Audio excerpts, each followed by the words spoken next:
education is not about finding answers. It's actually about asking questions. And this is the process that really makes us quite unique as human beings. There's been much talk recently of artificial intelligence.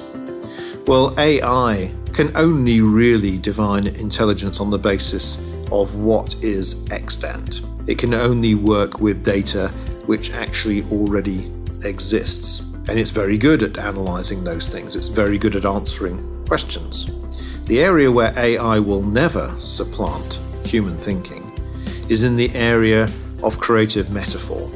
No AI application yet has ever been able to look at a picture, to hear a piece of music, to come up with an idea which links all of those things together. That was Chris Lewis, author of Too Fast to Think, a best-selling book on reclaiming creativity in a hyper-connected work culture. This is episode 5 in a podcast series based on the book. Today's podcast explores the one question each of us wanting to be more creative should ask of ourselves, the link between creativity and history, and how to know when the creative process has been complete. We were talking previously about education and whether the creative process can be taught. To do this, we really need to look at the Latin root of the word education, the Latin verb meaning to lead people out, to lead someone out. So education is not necessarily a process of stuffing facts into people. It's actually about bringing out something which is innate. I remember interviewing George Blacklock for the book, who at the time was Dean of Chelsea College of Art and Design, a world-famous institution producing artists like Anish Kapoor. And one of the most interesting questions I've ever heard an educationalist use in the creative process was posed by George. He said that he has one really standard question, which is designed to elicit creativity from people. One simple, straight line, the killer question. And of course, anybody who's interested in the creative process would want to know, how can one ask a question which would elicit a greater level of creativity just by asking it? Because this is not the imparting of facts. It becomes more like the challenge to an individual. The question that George poses of any artist or student that presents their work to him is this: why have you decided to do this in such a conventional manner? I was struck by the simplicity of this, the innate challenge in the question, the subtle critique that is implicit in it, and also to the fact that he's simply encouraging someone to abandon convention. Why have you decided to do this in such a conventional manner? It could be a question that we would ask of any CEO, of any leader of any community. Why have you decided to do this in such a conventional manner? Because ultimately, when we're trying to bring out the creativity in people, we're asking them for original thinking. Something which is original is something that goes beyond that which is an accepted rubric, or at least accepted to us in this day and age. Perhaps the greatest level of arrogance ever displayed by creative people is for them to come up with the phrase, "I've invented a new idea." Every journalist, every creative would know that there is no such thing as a new idea. There are just new applications of old ideas. If you go back far enough, somebody has already done this in a different context. That's why there is a distinct link between creativity and historians. Historians are really nothing more than people that study the case studies of other people's creativity.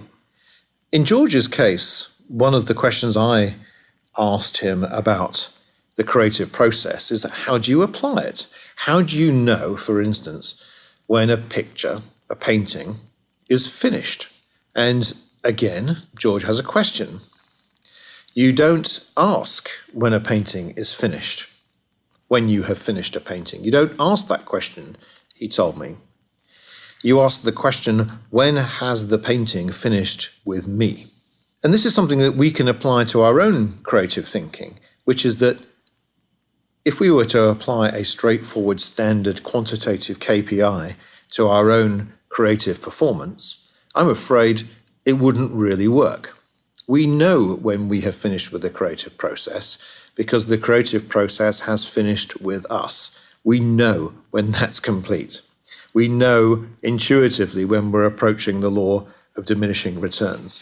And one of the great illuminations of speaking to George was for George to talk about some of the painters that he's seen who never knew when their art was finished and consequently went past the point when it was finished, then continued to ruin it. This is quite an interesting part of George's work in that he has to assess students on their basis to know when a painting is finished.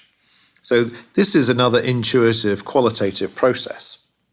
And it's one that speaks directly to the way education works, because education is not about finding answers. It's actually about asking questions. And this is the process that really makes us quite unique as human beings. There's been much talk recently of artificial intelligence. Well, AI, as it's become known, can only really divine intelligence on the basis of what is extant, what actually has happened. It can only work in the past participle. It can only work with data which actually already exists. And it's very good at analysing those things. It's very good at answering questions. The area where AI will never supplant human thinking is in the area of creative metaphor. No AI application yet has ever been able to look at a picture, to hear a piece of music, to come up with an idea which links all of those things together. They cannot recognize patterns and apply that across different media.